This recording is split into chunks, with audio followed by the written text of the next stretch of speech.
retraite 2023 française.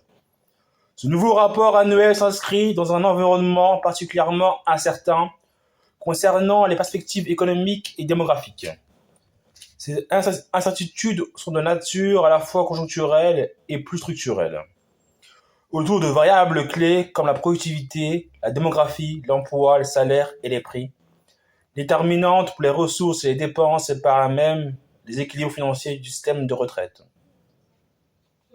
Au-delà de la variabilité de court terme, en lien étroit avec l'instabilité de la situation internationale, des phénomènes comme le ralentissement de la productivité, les effets du réchauffement climatique et des politiques de transition, les progrès attendus de l'intelligence artificielle, ou bien encore la baisse de la natalité, rendent plus difficile l'élaboration des projections économiques et financières en moyen long terme, permettant d'éclairer la viabilité financière de notre système de retraite français.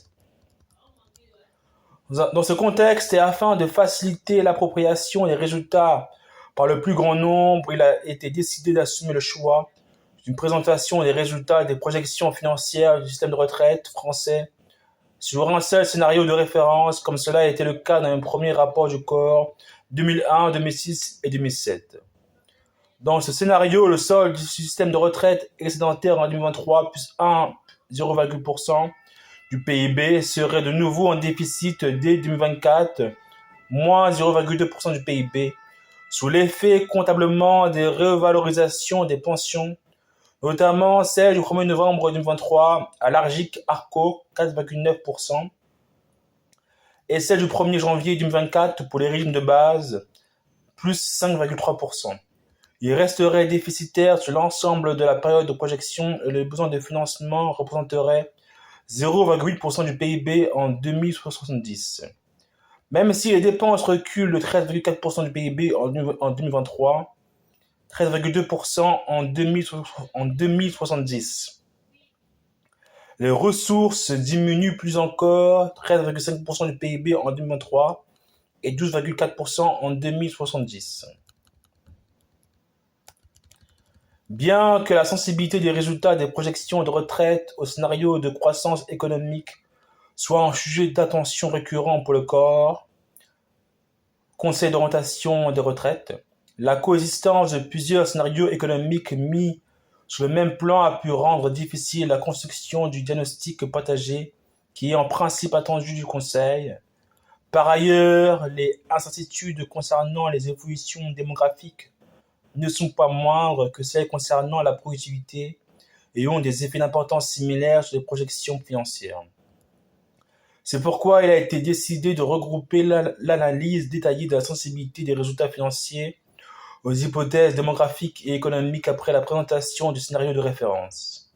Cette analyse variantelle est essentielle pour éclairer le débat sur les incertitudes entourant les évolutions à long terme du système de retraite. Les dépenses de retraite rapportées au PIB constituent un indicateur déterminant pour évaluer la soutenabilité financière du système. Il exprime de manière globale et synthétique le niveau des prélèvements qu'il faut opérer sur la richesse produite pour assurer l'équilibre. Pour cette raison, c'est cet indicateur qui est privilégié par les organisations internationales, notamment la Commission européenne dans le cadre de ses travaux de comparaison internationale sur le vieillissement et la soutenabilité des finances publiques. En 2023, les dépenses de retraite représentent 380 milliards d'euros, soit 13,4% du PIB et 23,6% de l'ensemble des dépenses publiques. L'évolution de ces dépenses explique à elle seule une grande partie de la progression des dépenses publiques depuis 2002. Parmi les pays suivis par le corps, le Conseil d'orientation des retraites, la France est le deuxième pays après l'Italie où la part des dépenses de retraite publiques dans le PIB est la plus élevée. La part des dépenses de retraite dans le PIB augmenterait légèrement dans un scénario de référence pour s'établir à 13,7% en 2030, puis serait en baisse pour atteindre 13,2% en 2070. Ce ratio serait plus élevé que dans le rapport annuel de 2023, de l'ordre de 0,2 points sur toute la période de projection, en raison notamment des révisions macroéconomiques intervenues depuis. La légère diminution des dépenses de retraite dans le PIB prévue en 2070 par rapport au niveau observé en 2023 peut sembler étonnante au regard du vieillissement démographique attendu. Celui-ci viendra inéluctablement peser sur les dépenses de retraite futures en augmentant le nombre de retraités par rapport au nombre de cotisants. Toutefois, cette évolution démographique défavorable est tout d'abord atténuée par les réformes qui augmentent le taux d'emploi aux âges élevés et entraînent un recul de l'âge de départ à la retraite, ce qui diminue les dépenses de retraite. Cet âge passerait de 62,6 ans en 2021 à 64,5 ans en 2070. Ensuite, la pension moyenne augmenterait en euros constants mais moins que les revenus d'activité moyens. Cette diminution relative et non absolue de la pension moyenne, second effet après le recul de l'âge de départ à la retraite, qui contribue à réduire la part des dépenses dans le PIB. Le décrochage de la pension moyenne par rapport au revenu moyen, qui bénéficie des gains de productivité en sus de l'inflation, est lié à l'indexation sur le seul prix des droits acquis et des pensions liquidées au régime général, aux mesures visant à diminuer le rendement du régime, Argic-Arco, et à l'évolution contenue du point d'indice pour les régimes de la fonction publique. Les taux de remplacement des salariés du secteur privé, comme ceux des fonctionnaires, seraient ainsi en baisse au fil des générations. Par conséquent, le niveau des retraités augmenterait moins que celui des actifs. Rapporté à celui de l'ensemble de la population, le niveau de vie des retraités serait de 83% en 2070 contre 88% en 2021. Cette diminution relative peut être toutefois atténuée par une modification du comportement des assurés qui réagiraient pour ceux qui le peuvent au nouveau contexte, soit par un effort accru d'épargne pendant la vie active, soit par un report volontaire de l'âge de départ à la retraite. L'analyse des ressources du système de retraite est plus délicate que celle des dépenses. S'il n'y a pas vraiment de débat sur le périmètre des dépenses de retraite, la notion de ressources est quant à elle l'objet de discussion.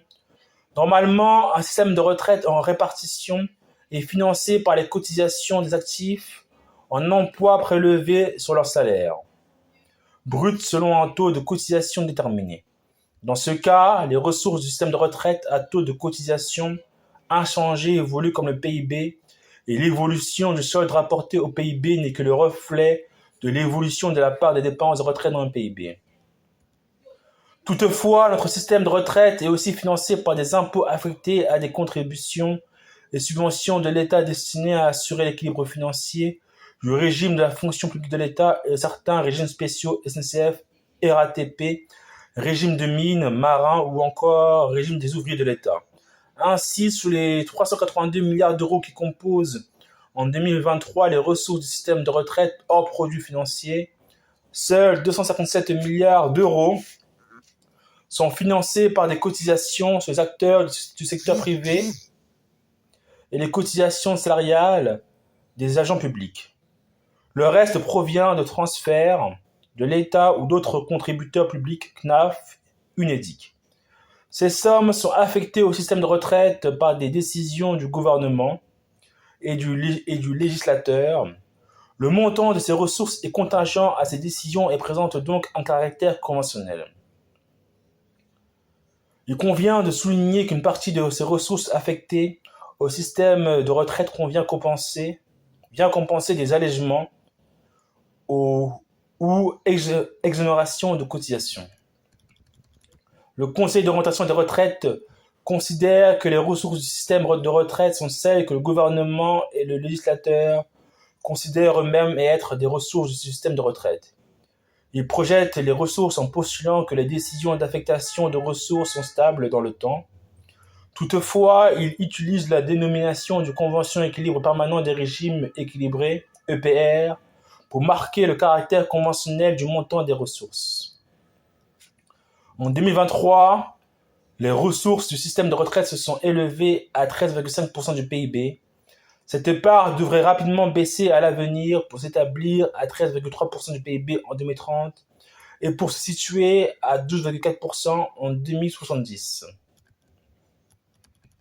Même sous l'hypothèse d'un taux de cotisation inchangé et après prise en compte des hausses de taux annoncées dans le cadre de la réforme de 2023, l'évolution des recettes apparaît moins dynamique que celle du PIB, essentiellement pour trois raisons. 1.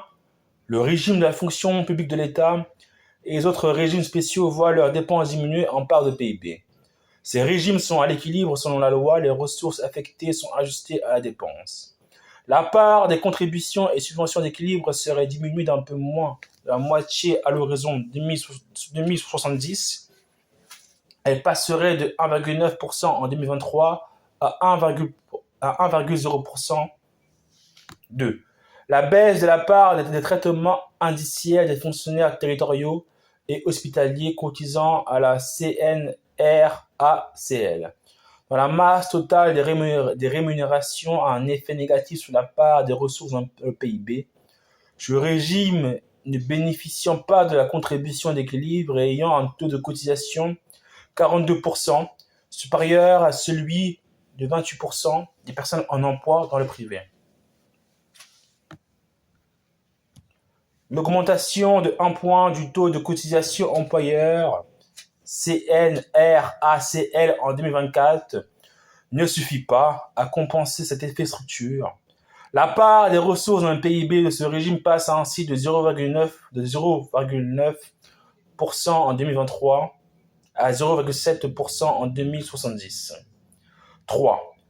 Enfin, de façon plus marginale, les contributions externes de la branche famille et de l'assurance chômage diminuent en raison des hypothèses de projection moins d'enfants et de chômeurs à hauteur de 0,1 point de PIB à l'horizon de projection. Le solde du système de retraite découle bien évidemment des évolutions des dépenses et des ressources. Il était excédentaire en 2023 de plus de 3,8 milliards d'euros, soit 0,1% du PIB. Le solde du système de retraite se dégraderait dès 2024, moins 1,6 milliard d'euros, sous l'effet des revalorisations des pensions, notamment celle du 1er novembre 2023 à l'ARGIC, 4,9%, et celle du 1er janvier 2024 pour les régimes de base, 5,3%. Cette dégradation se poursuivrait sur l'ensemble de la période de projection pour atteindre moins 0,4% du PIB en 2030 et moins 0,8% du PIB en 2070. Les résultats du scénario de référence apparaissent par ailleurs un peu plus dégradés que ceux du scénario 1,0% du rapport annuel 2023, notamment pour trois raisons. L'amorçage macroéconomique est moins bon, moins 0,6 points en 2024 et moins 0,3 points en 2025, malgré la révision à la hausse des comptes nationaux sur 2020 en 2022.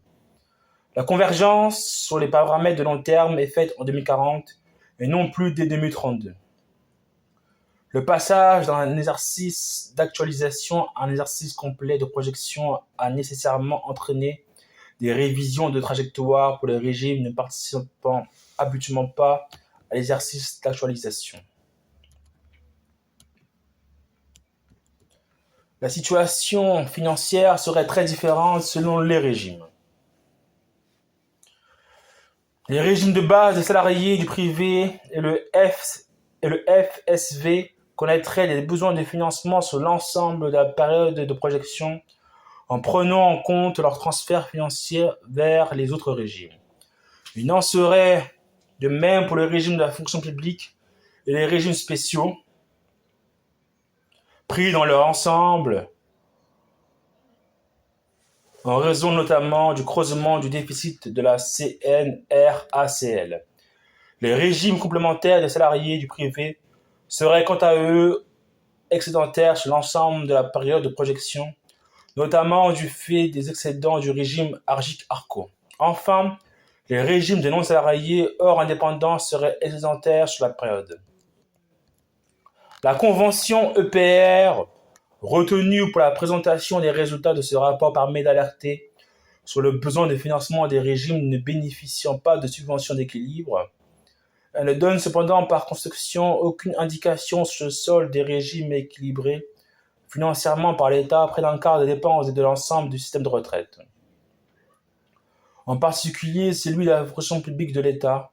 D'autres conventions sont possibles et il est peut-être notamment mis en avant une convention la part de la contribution de l'État au régime des fonctionnaires et aux régimes spéciaux dans le PIB ne baisse plus et reste constante en projection. Convention EEC pour effort de l'État constant. Cette convention aboutirait à des soldes significativement améliorés sur l'ensemble de la période de projection. Le Conseil d'orientation des retraites, pour sa part, entend s'en tenir pour apprécier les ressources du système de retraite à la convention EPR utilisée actuellement par le gouvernement et discutée lors des débats parlementaires. Le Conseil d'orientation des retraites a bien noté que le Haut Commissariat au Plan proposait pour sa part de s'écarter des règles d'affectation des ressources actuellement retenues par le gouvernement et le Parlement. Le Haut Commissariat au Plan considère en effet que les cotisations fictives qui permettent d'équilibrer le régime des fonctionnaires de l'État aboutissent à un taux élevé, cotisations salariées sur employeur de 85% sur traitement indiciaire des fonctionnaires, et que celui-ci devrait être ramené à 27% taux de cotisation sur le salaire brut des salariés du privé.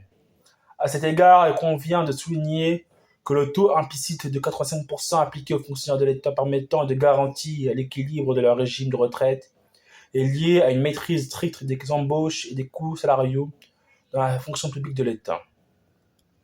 Ce qui est parfois présenté comme une indigence résulte en effet d'une gestion très exigeante de la masse salariale publique. Le Haut Commissariat au Plan propose également de ne pas prendre en compte dans les ressources les subventions d'équilibre versées aux régimes spéciaux, dont une partie provient de la fermeture de ces régimes. En retenant le taux de cotisation du secteur privé, 28%, pour le calcul des cotisations dans le régime de la fonction publique de l'État, le solde du système de retraite serait dégradé d'environ 35 milliards d'euros en 2023. Comme indiqué auparavant, toute affectation des ressources au-delà des cotisations réelles peut être discutée. Le Haut Commissariat au Plan propose une autre présentation qui n'est pas plus pertinente que la convention EPR utilisée par le Conseil d'orientation des retraites. Il se trouve que la convention EPR retenue par les pouvoirs publics apparaît intermédiaire en termes de chiffrage de solde élargi de retraite entre les autres évaluations, convention EEC et présentation du Haut Commissariat au Plan. En tout état de cause, le choix retenu concernant l'évaluation des ressources et leur affectation reste sans effet sur le solde global des finances publiques. Le Conseil d'orientation des retraites s'appuie sur un certain nombre d'hypothèses relatives à l'évolution de la population.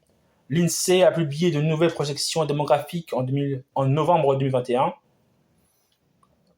sur la base de ces travaux. Le Conseil d'orientation des retraites retient comme hypothèse de référence pour ces projections les hypothèses centrales de projection démographique.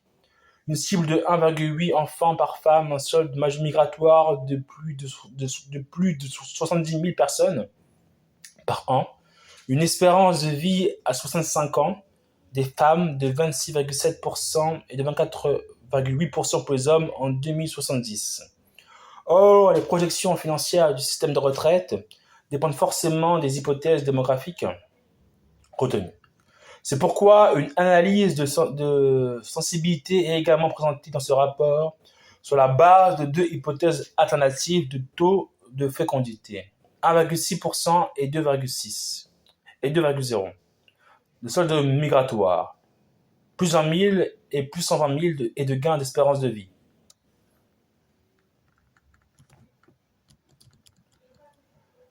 Par ailleurs, jusqu'en 2027, les projections reposent sur les hypothèses économiques du programme de stabilité 2024. Par rapport au précédent rapport annuel, la prévision de croissance effective a été revue à la baisse sur la période 2024-2025 en raison d'un redémarrage plus progressif qu'anticipé de l'activité.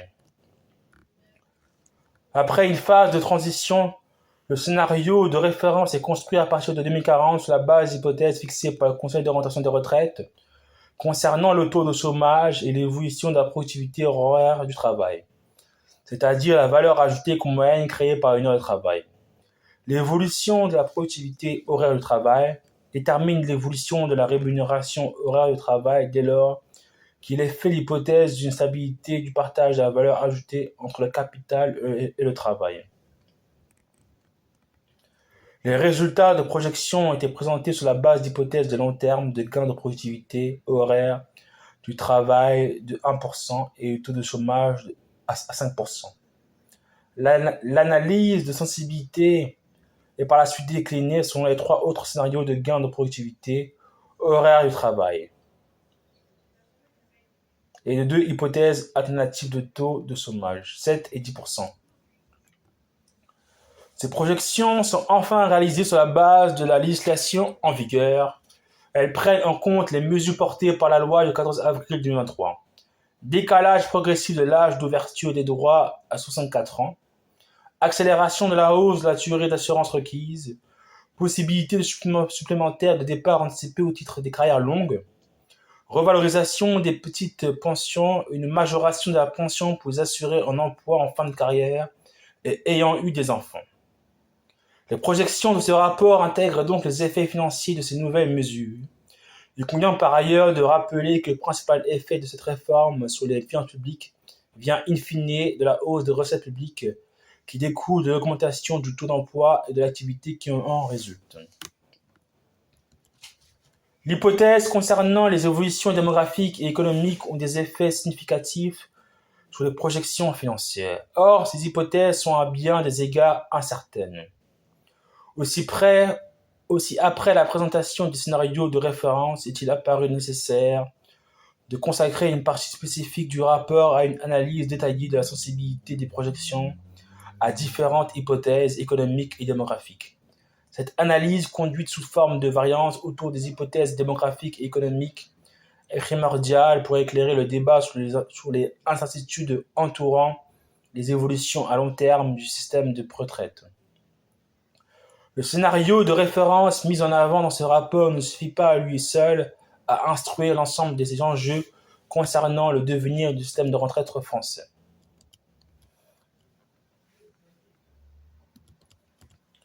Au-delà d'une vingtaine d'années, les perspectives démographiques liées à la natalité sont déterminantes. Après une relative stabilité, l'indice conjoncturel de fécondité commençait à décroître à partir de 2014.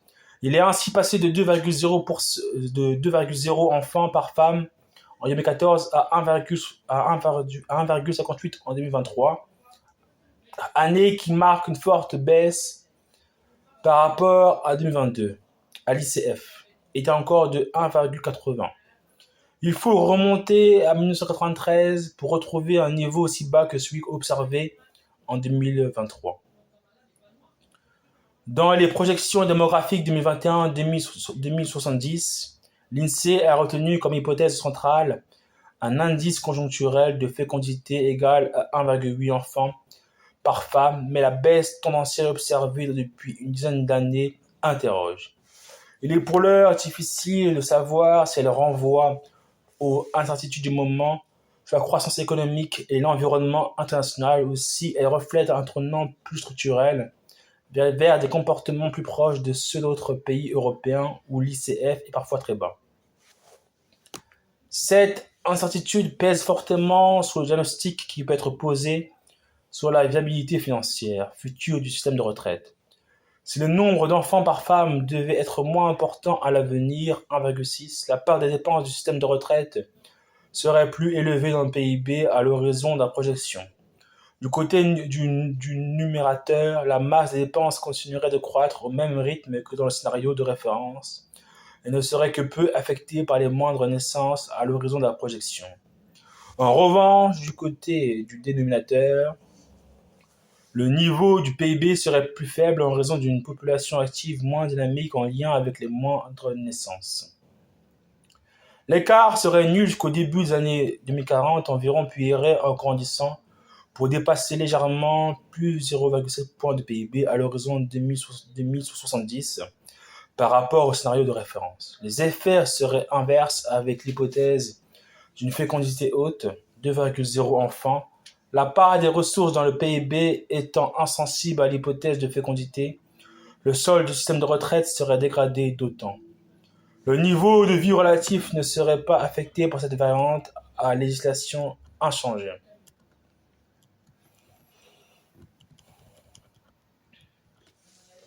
L'espérance de vie à 65 ans progresse en France. Depuis 1945, entre 1950 et 2022, elle a augmenté de 8,5 ans pour les femmes et 7 ans pour les hommes. Avant 2014, l'espérance de vie à 65 ans progressait de 1,5 ans à 2 ans par décennie. Entre 2014 et 2019, le rythme des gains d'espérance de vie à 65 ans est significativement plus lent. Entre 0,7 ans et 1 an par décennie chez les femmes et entre 1,2 ans et 1,4 ans par décennie chez les hommes. D'après le scénario central des projections démographiques 2021-2070, l'espérance de vie à 65 ans atteindrait 28 ans pour les femmes et 24 ans pour les hommes, à l'horizon 2070. Après la période récente de crise, l'espérance de vie semble avoir retrouvé une tendance s'inscrivant dans l'hypothèse du scénario central qui prévoit une progression de l'espérance de vie pour les femmes entre 0,4 et 0,8 ans par décennie et entre 0,7 et 1,2 ans par décennie pour les hommes. Si les gains d'espérance de vie progressaient plus rapidement que prévu dans l'hypothèse haute, l'espérance de vie à 65 ans serait en 2070 plus élevée de 3 ans pour les femmes et de 2,9 ans pour les hommes par rapport au scénario démographique central. La part des dépenses de retraite dans le PIB serait logiquement plus élevée que dans le scénario de référence. Conséquence d'une durée de retraite plus longue, l'écart se creuserait dès les premières années, puis serait de plus en plus important au fil du temps pour s'établir à plus 1,3 points de PIB à l'horizon de la projection. L'effet sur le solde du système de retraite serait légèrement moindre que celui sur les dépenses, soit moins 1,2 points en 2070. Inversement, la part des dépenses serait à terme inférieure de 1,1 point de PIB en prenant l'hypothèse d'une espérance de vie moins élevée, inférieure de 2,6 ans pour les femmes et les hommes. Le niveau de vie relatif ne serait pas affecté par cette variante à législation inchangée.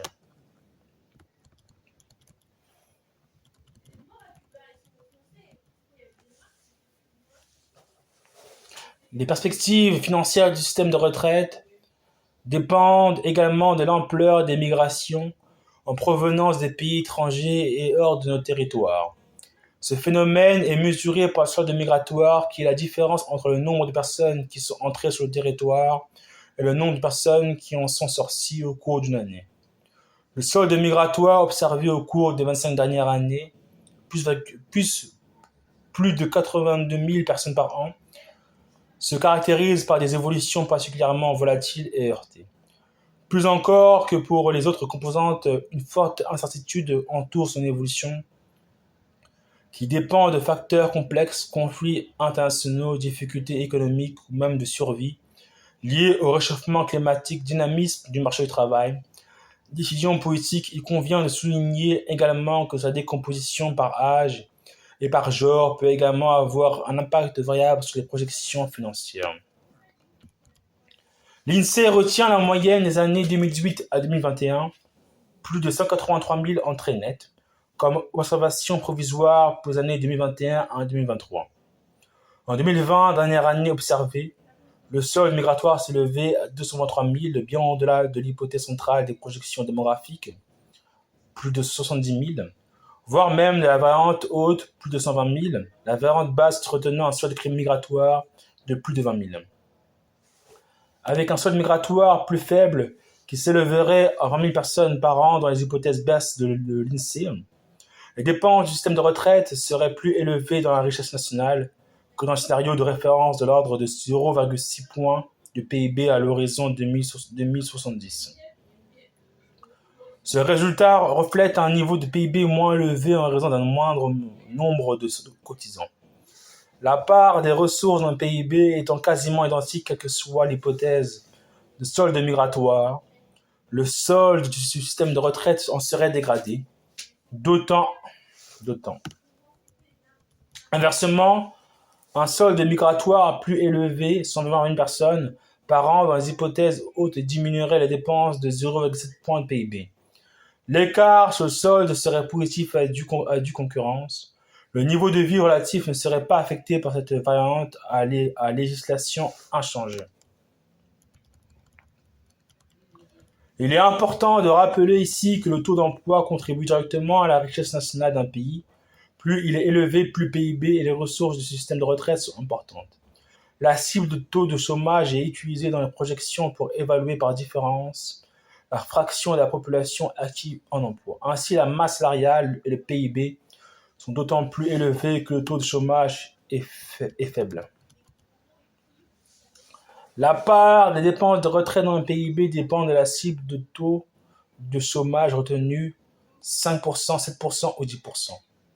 Dans le cas d'un taux de chômage à terme le plus élevé, la part des dépenses de retraite dans le PIB serait plus élevée que sur l'ensemble de la période en projection, de l'ordre de 0,2 à 0,7 points de PIB.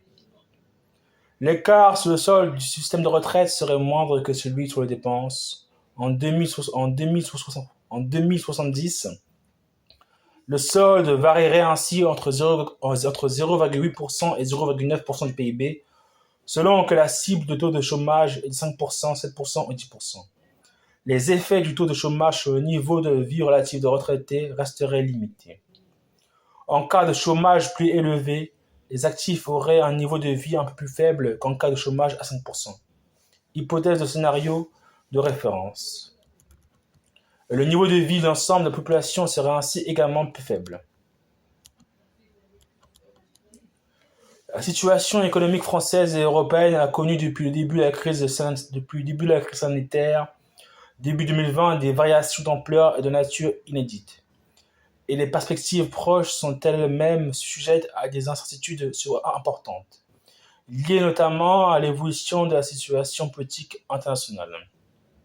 Au-delà de ces interrogations sur l'évolution de l'économie à court terme, la baisse tendancielle des gains de productivité annuels qui sont passés d'une moyenne de 2,4% sur la période de 1980-2000 à 1% entre 2000 et 2020, et même 0,7% entre 2005 et 2020 et 0,4% sur les dernières 10 années pose également question.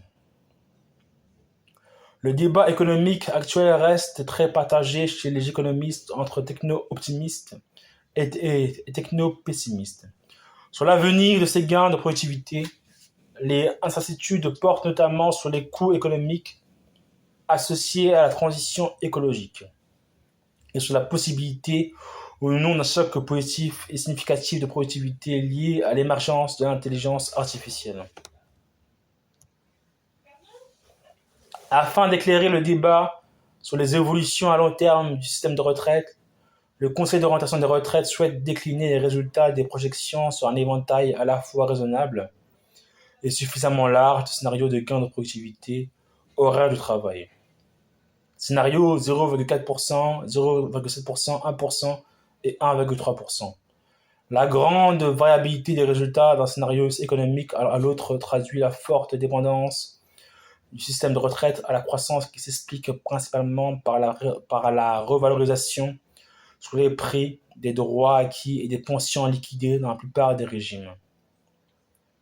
À partir de 2030, l'évolution de la part des dépenses de retraite dans le PIB, le solde et le niveau de vie relatif des retraités dépendraient des scénarios. La part des dépenses serait en baisse dans les hypothèses de croissance annuelle de la productivité 1,3% et 1%, et progresserait légèrement dans les hypothèses de 0,4% et de 0,7%. Elle varierait ainsi entre 12,5% et 15% du PIB à l'horizon 2070. Le système de retraite resterait durablement en besoin de financement, quel que soit le scénario, entre moins 2,1% du PIB avec une hypothèse de 0,4% et de moins 0,2% avec une hypothèse de 1,3% contre moins 0,8% dans le scénario de différence. Enfin, le niveau de vie des retraités rapporté à celui de l'ensemble de la population diminuerait dans tous les scénarios et s'établirait entre 80% et 90%. La baisse serait d'autant plus importante que les gains de productivité seraient supposés élevés. L'ampleur de ces écarts est bien plus élevée que celle liée aux différentes hypothèses de chômage, car ils se stabilisent quand le taux de chômage atteint sa valeur cible en 2040, alors que les écarts liés aux hypothèses de croissance de la productivité sont comme ceux liés aux hypothèses démographiques, cumulatifs sur toute la période de projection, c'est-à-dire 2070.